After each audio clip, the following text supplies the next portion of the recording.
Merci, cher professeur Mghraoui.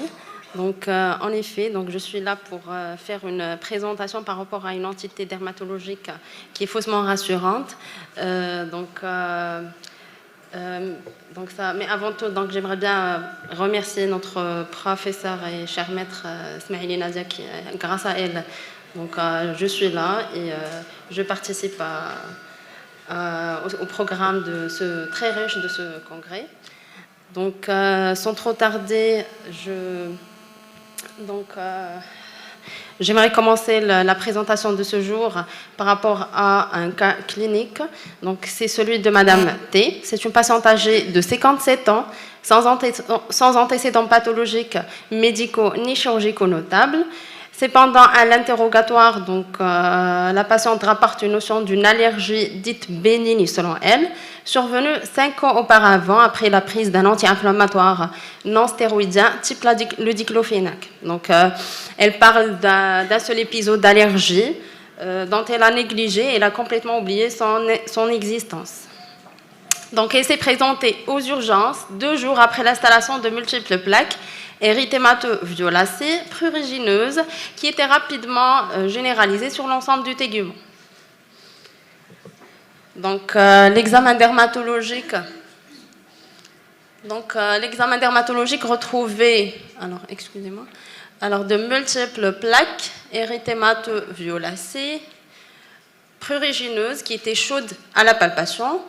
Donc, confluente par endroits, ça touchait le tronc, l'abdomen, les membres supérieurs et les membres inférieurs. On n'avait pas d'atteinte du visage, ni d'atteinte palmoplantaire. Donc, j'appelle à votre interactivité. Si ces images vous orientent vers un diagnostic quelconque. Pardon ? Est-ce qu'on a une atteinte diffuseuse ? Non. Est-ce que vous avez une idée de la réaction allergique du diclofénac? Est-ce que c'était vraiment une allergie? C'était pas documenté. Elle rapporte une allergie sous forme de plaque. Non, je parle juste à la lumière de ces images. Exanthème maculopapuleux, d'accord. Sinon, il n'y a pas un élément ou une lésion élémentaire sur les photos qui pourrait attirer votre attention en dehors de l'érythème. En fait, quels sont les antécédents? Est-ce qu'il y a une prise alimentaire, prise médicamenteuse préalable? Alors, et la chronologie, est-ce que c'est une chronologie immédiate? C'est survenu depuis quelques minutes ou en effet, quelques heures, quelques jours? En ce qui concerne la prise médicamenteuse, donc la patiente rapporte la notion de prise d'un comprimé de pyroxycam, donc pour des sciatalgies. Et voilà. Combien de temps après? S'il vous plaît, il y a un micro qui circule, on organise la discussion. D'accord, Firdaus, on va te donner le micro. Alors, combien de temps après la prise de son anti-inflammatoire elle a déclenché les plaques? Les plaques sont déclenchées après 1 jour.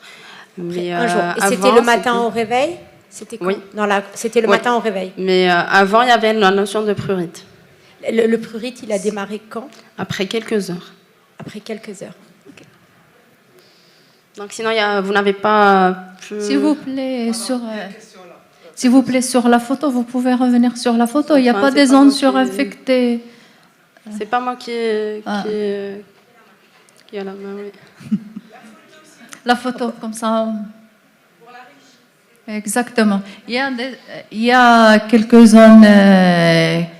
j'ai l'impression qu'il y a des zones qui sont surinfectées. Je ne sais pas. Sur la photo, au niveau de la cuisse en bas, non? Non, en fait, c'est pas une surinfection, mais ils disent non. C'est bon? Non. Est-ce qu'il y a d'autres questions? D'accord. Continuer, ouais. Alors en fait, si on fait un zoom sur la photo, donc on arrive à voir une bulle.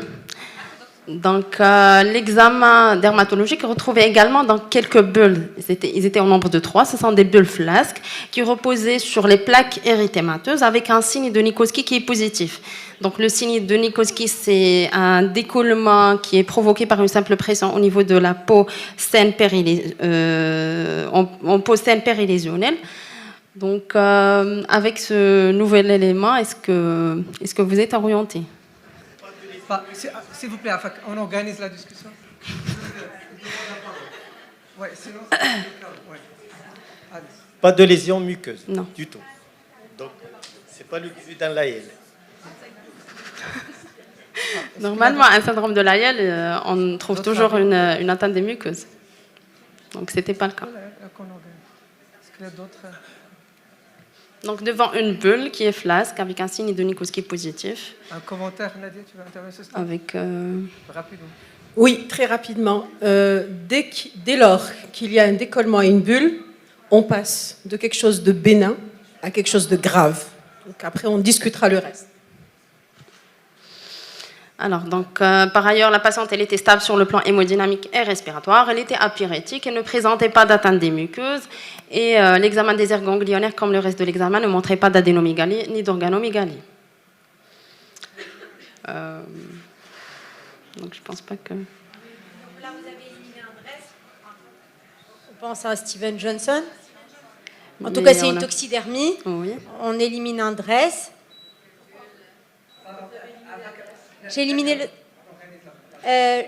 le dress parce que apyrétique. Bon, j'ai pas fait de bilan. Il n'y a pas eu de bilan sanguin. On aurait pu le faire, là, mais ouais. On organise la discussion, s'il vous plaît.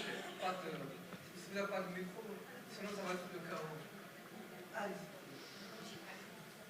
Nadia. Donc, le DRESS est une maladie à critères. On ne peut pas l'éliminer juste comme ça. Il y a effectivement un seul argument qui est complètement contre, c'est le délai. Sachant que le DRESS peut être trompeur et que le délai peut aller de quelques jours jusqu'à 21 jours. Et donc, le DRESS est une maladie à éliminer sur les critères. On les a ou on ne les a pas. Et jusqu'alors, elle ne nous a pas présenté encore le bilan et le reste. Certes, il n'y a pas d'organomégalie ni d'adénomégalie, mais il faut voir ce qu'elle va nous présenter après. D'autres interventions à ce stade? On te laisse continuer. Allez. D'accord.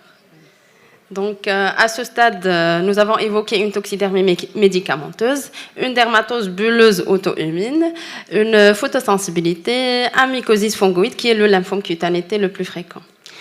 Donc, cette diapositive, elle a tout sa place dans la présentation en raison de l'importance primordiale de l'anamnèse dans la démarche diagnostique. Donc, à travers l'interrogatoire chez notre patiente, on a pu avoir plus d'informations, à savoir que la première, c'est que la patiente a gardé des taches pigmentaires séquelaires de l'allergie cutanée qu'elle a présentée 5 ans auparavant.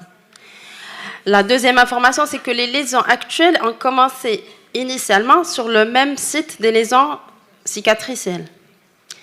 Et la troisième information, c'est la notion de prurite associée à une sensation de picotement ayant commencé quelques heures après la prise médicamenteuse.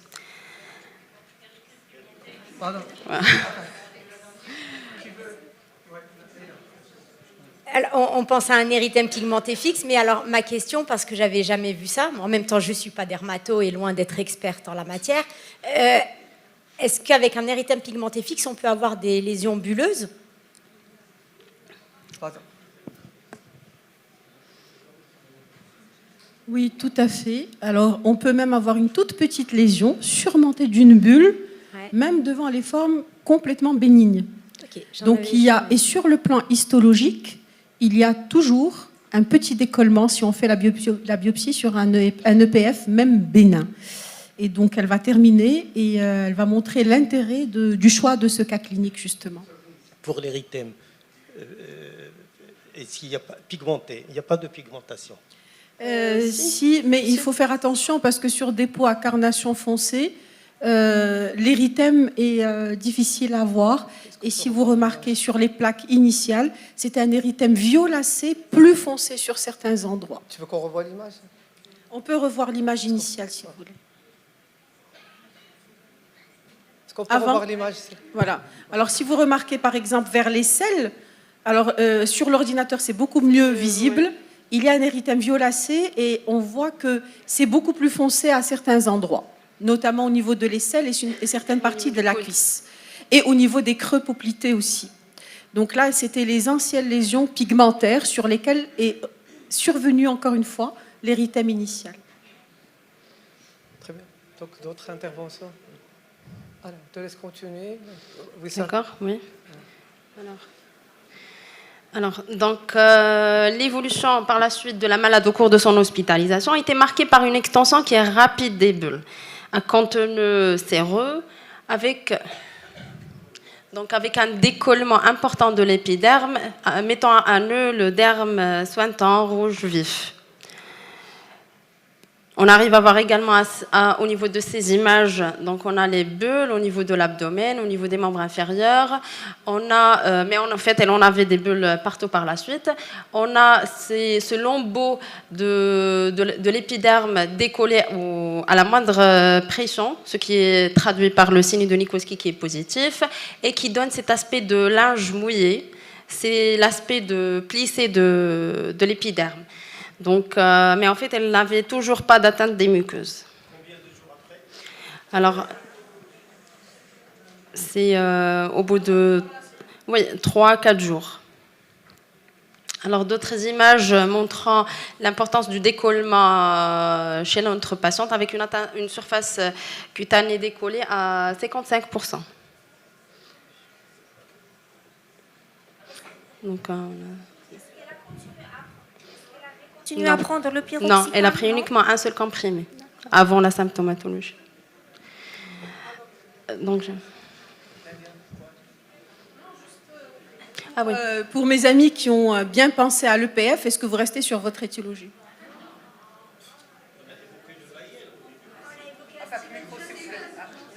Très bien, alors on la laisse continuer.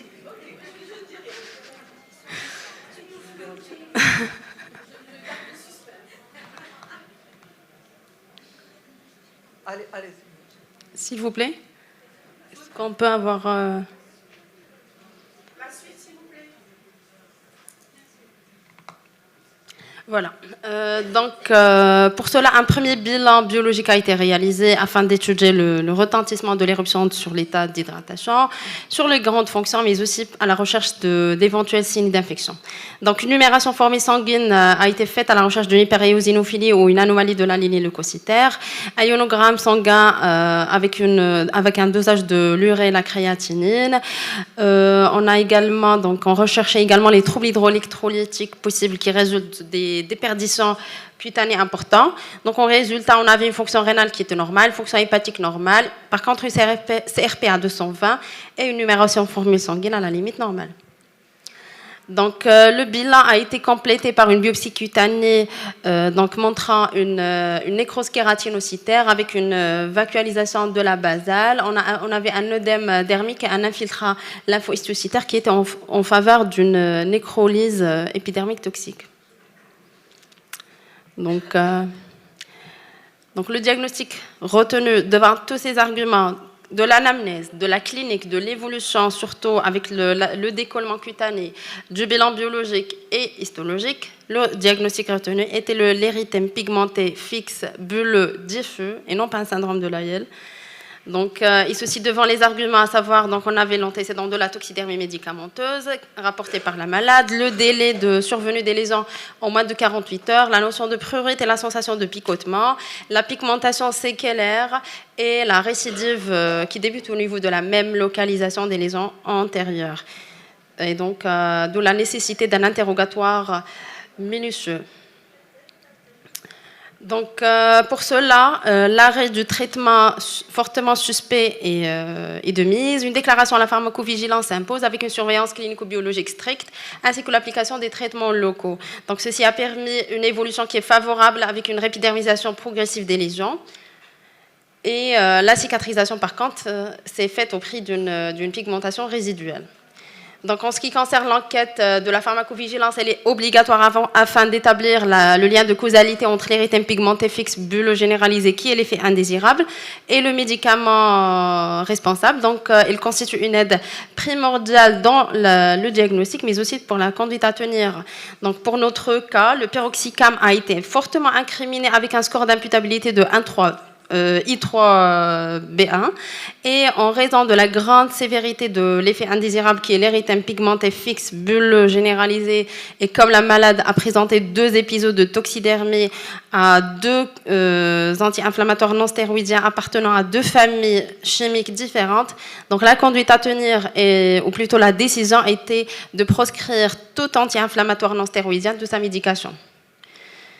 Donc, pour la discussion. Donc, pour les toxidermies, ils peuvent être classés en forme grave, alors que d'autres sont plutôt bénignes. Donc, pour tout ce qui est les toxidermies graves, donc on note le syndrome de Stevens-Johnson ou le syndrome de Lyell, qui est une nécrolyse épidermique toxique et qui se manifeste par un décollement cutané extensif. Donc, la différence entre les deux, c'est le pourcentage de l'atteinte cutanée.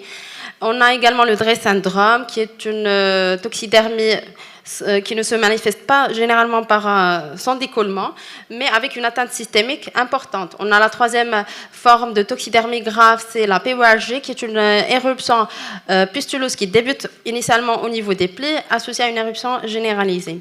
En ce qui concerne les toxidermies bénignes, on rapporte donc le rash maculopapuleux simple. On a l'urticaire aigu. On a également les éruptions photodistribuées liées à l'exposition aux rayons ultraviolets, mais aussi l'érythème pigmenté fixe. Donc, l'érythème pigmenté fixe est une toxidermie généralement bénigne, sauf dans sa forme bulleuse généralisée. Elle se définit par donc un prurite avec une sensation de cuisson quelques heures à 24 heures après la prise médicamenteuse. Par la suite, on a la présence des plaques arrondies ou ovalaires, érythémateuses ou violacées pour les personnes de phototype foncé. Ils sont rarement bulleux, qui surviennent brutalement en quelques heures, mais généralement en moins de 48 heures après la prise médicamenteuse. Et la particularité de cette toxidermie, c'est que les récidives se reproduisent au niveau des mêmes localisations avec une extension progressive possible. On a certaines localisations préférentielles, à savoir les organes génitaux ou les lèvres, qui sont fréquemment touchées, mais l'atteinte des muqueuses, elle est rarement multifocale. Et ça peut siéger n'importe où sur le tégument. Une autre caractéristique, c'est les séquelles pigmentées caractéristiques, d'où le nom de l'érythème pigmenté. Donc voici d'autres photos illustrant donc l'érythème pigmenté fixe, avec au niveau de la première photo. Pardon. Donc la coloration qui est les plaques érythémateuses au niveau de la paume de main, au niveau alors que au niveau de la deuxième photo pour un patient qui est de phototype foncé, donc la coloration elle est beaucoup plus foncée. Alors, en ce qui concerne l'évolution, donc comme on a dit, les lésions disparaissent en quelques jours en laissant des taches pigmentées, brunes ou ardoisées. Et en cas de réintroduction du médicament inducteur, les récidives se font au niveau du même site. Voici une deuxième iconographie qui montre la pigmentation résiduelle de la lésion initiale. Donc, cette toxidermie, elle est due tout ou partie à une hypersensibilité cellulaire retardée dans laquelle la mémoire immunitaire médiée par les cellules T CD8 positifs demeure localisée. Donc, la forme bulleuse généralisée, elle est exceptionnelle, elle peut se confondre et qui nécessite une prise en charge hospitalière spécialisée. Elle peut se confondre avec un syndrome de Stevens-Johnson ou un syndrome de Lyell où le pronostic vital il est engagé, surtout chez les sujets âgés. Donc, il existe un nombre considérable de médicaments pouvant induire un érythème pigmenté fixe. Donc, néanmoins, les classes thérapeutiques principalement incriminées sont les ontalgiques et principalement les anti-inflammatoires non stéroïdiens, mais également le paracétamol. On a les antibiotiques et principalement c'est les sulfamides et les antiépileptiques avec la carbamazépine et les barbituriques. Donc une enquête de pharmacovigilance s'impose afin d'identifier et de contre-indiquer toute prescription ultérieure du médicament causal. Donc, en ce qui concerne le traitement des toxidermies bénignes, ça repose initialement sur l'arrêt définitif du médicament causal, un traitement symptomatique par les antihistaminiques, et en ce qui concerne l'érythème pigmenté fixe, on a recours aux dermocorticoïdes en cas d'œdème ou de douleur importante. Donc, en guise de conclusion, l'érythème pigmenté fixe, c'est une entité dermatologique qui est généralement bénigne, mimant volontiers d'autres dermatoses où le pronostic vital peut être engagé. La survenue de plusieurs récidives est souvent le fruit de la méconnaissance de cette entité iatrogène. Donc, nous avons présenté ce cas clinique pour 2 principaux buts. C'est de ne jamais banaliser un érythème pigmenté fixe, et donner une carte d'allergie aux malades, et aussi de montrer qu'il est possible de faire une allergie à 2 familles médicamenteuses différentes. Et merci pour votre attention. D'accord.